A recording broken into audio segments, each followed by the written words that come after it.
Hi, M5616. Please introduce yourself. Hi, I'm Moniz Arizala Bautista, 42 years old. I'm married. I have two children, one 5 years old boy and one 13 years old girl. I'm Christian and I live in Biga de Sol, Pangasinan. Your highest educational attainment. Yes, I'm vocational course and I took up hotel and restaurant management.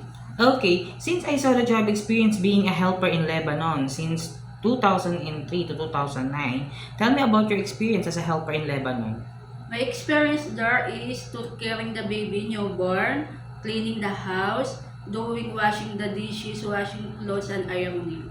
Okay, and you have another experience in UAE, right? Yes, I have 2 years experience also in the UAE. Okay, tell me about your experience as a helper in UAE. I serve for people in the UAE, two adult, one 2 years old and one 7 years old. I also clean the house, marketing, and I'm doing marketing and I cook. I'm preparing the food of the children.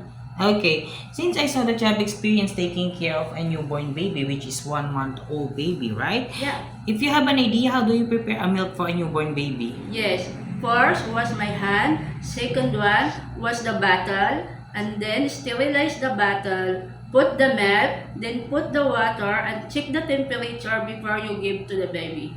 Okay, if the baby is crying, what will you do? I need to check the temperature. The diaper if it's full. Okay, and if the baby doesn't stop to cry after you check the diaper, the I will temperature. call my I will call my employer to inform that the baby is still crying.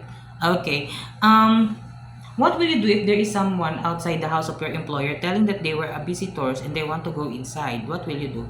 Of course, I will call my employer to inform that there is somebody outside the house. And if they don't know the person outside the house? I will not open the door for the safety. Okay, that's right. Because it's too dangerous to open the door if the person outside is doesn't know by your employer, right? Yeah. Okay. Why do you want to work in Hong Kong? Because in Hong Kong, the employer is giving higher salary and I want to earn money to support my family here in the Philippines. Okay. How long do you want to work in Hong Kong? Until my employer wants me to stay. So it is okay to you to extend your contract? Yes, of course. Okay. Do you have any idea how to prepare Chinese food?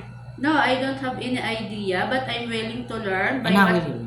Okay. by watching YouTube, by reading the cooking book, and then I will ask also to my employer to teach me How to prepare how Chinese to food? prepare the Chinese food. Okay, you have to be honest to your employer that you don't know how to prepare Chinese food. So ask your employer if they have a time to teach you how to prepare, right? And if they don't have, you have to do something that you could learn how to prepare Chinese food. Okay, and okay, it is okay to you to eat the food that the employer provides. Yes. It is okay to you to share jobs as a helper. Yes, of course. How about sharing room with kids? Yes. It is okay to you to work on Sunday or in a holiday setup by your employer. Yes.